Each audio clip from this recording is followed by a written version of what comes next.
What's going on, people? We are Tottenham TV here, and welcome back to another episode of the 5 Takeaways, where we take a look at the last game and see what we can take away from the game. 2-0 against Aston Villa, Tottenham back to winning ways, and there's a lot of talking points, to be fair, in this game. And let's get straight into the first takeaway, and that first takeaway is defence first.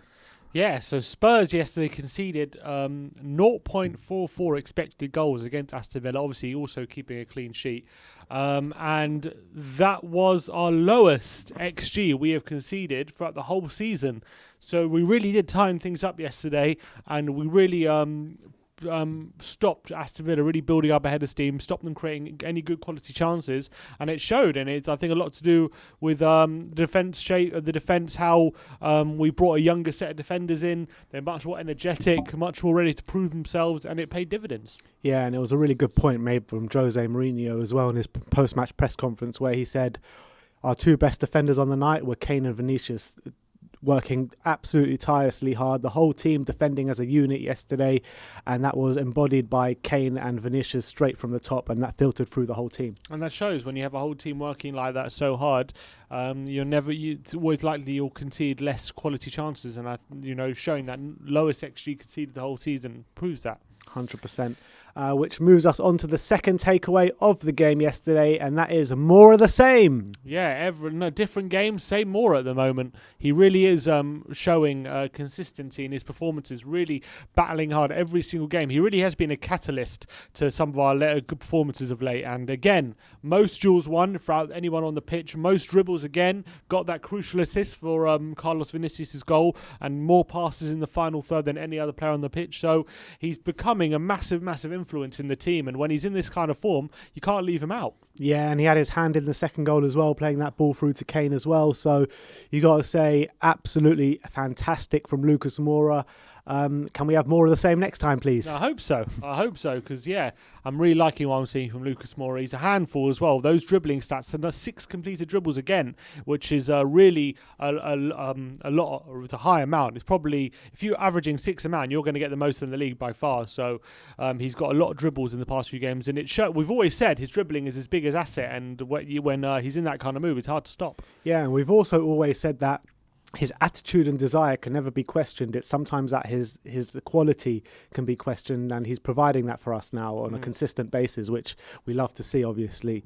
Which moves us on to the third takeaway, and that is that Vinicius threat. Yeah, so he put in Carlos Vinicius up front for his second start in a Premier League game. And he definitely did provide a bit more of a threat than other players have in different situations. He won more aerial duels than anyone else on the pitch. That shows the aerial threat he has. He now has 10 goals in 9 starts for Tottenham this season. Obviously, that was his first in the Premier League. But he definitely offers something different to Kane when he's on the pitch. And having them together makes us a bit more, maybe could make us a bit more difficult to deal with. Yeah, and I think it works really well with Kane obviously dropping deep and Vinicius working tirelessly hard up there, giving defenders no second to breathe. I mean, his effort and desire is there for everyone to see. I would just like to see from Vinny just better hold-up play. I think that's the thing that he's really missing from his game. But I think everything else is there to see, to be honest. And his poacher's kind of mentality, his poacher's movement and instincts, is all there. So brilliant from Carlos, and well done for getting your first Premier League goal as well. You saw how happy he made it. He Moura said he broke his hand smacking the post there. So very happy for Vinicius. All right, and number 4, the fourth takeaway is Jose or the highway. Yeah, so yesterday Jose started with Lloris, Sanchez, Lucas and Kane, but other than that he pretty much picked a whole new team in terms of from the core Pochettino era. Not many players survived that, and with Rodon, Tanganga, Reguilon, Højbjerg, Ndombele, Lo Celso, Vinicius, all players who are fairly new to the club, have something to prove, and they know every time they step out on the pitch is an important match for them, because they're not as comfortable as maybe it's a Sokor or Winks or players like that who have been at the club for a while and know that they're comfortable in their position in terms of where they are in the squad. These players have something to prove every time they step off the pitch. They have their own ambitions, and I think that's what proved yesterday in terms of how hard the team worked for everyone working for each other, with the likes of Doherty, Aurier, Winks, Dyer, Bell and Dele all not involved yesterday. Goes to show what a difference it can make when everyone's fighting for the same cause. Yeah, when Pochettino was at Spurs, he called for that painful rebuild. We all agreed with him. We all thought we needed it. But I don't think we all thought how urgent and how kind of many players actually need to go, because, you know, you're seeing the same players that threw Poch under the bus throwing this current side and this current manager under the bus as well. So the sooner we get these kind of players out, the better. But yeah, you got to give credit to Jose for taking these guys out of the team and showing a much better attitude in this game. Yeah, completely. Which moves us on to the last takeaway, the fifth and final takeaway, and that is crisis done wrong. We can't even get crisis right. We can't even get the crisis right. Spurs currently are the form team in the Premier League with 4 wins out of the last 5 games, winning 12 points, scoring 12, conceding 3, getting 3 clean sheets out of the last 5. So Spurs with also currently 3 points off 4th place with 9 games to go, which is a stronger position than we were last season. We somehow seem to fail at crisis mode as well. I don't know how we've managed that, but we're bottling the crisis, I think, some would have to say. But yeah, look.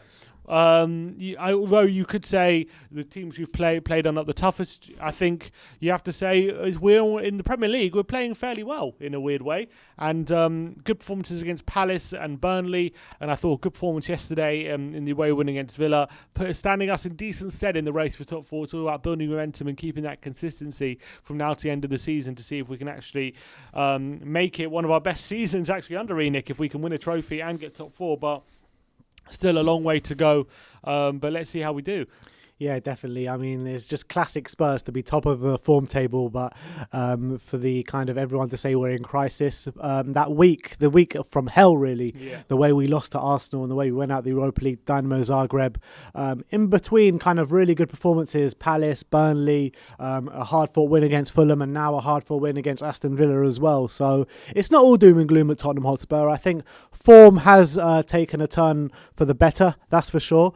But in terms of this performance against Aston Villa, the way Jose Mourinho explained it was, yeah, it's all great putting that reaction when you lose a game or where you've had a week like that, but you need to show that attitude on a consistent basis, and that's what we call on the team to do from now until the end of the season.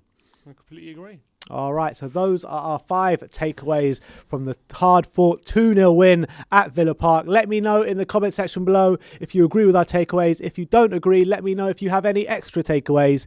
But those are our takeaways. Let me know in the comment section below what you think of them all. Like, subscribe and comment. And as always, come on you Spurs.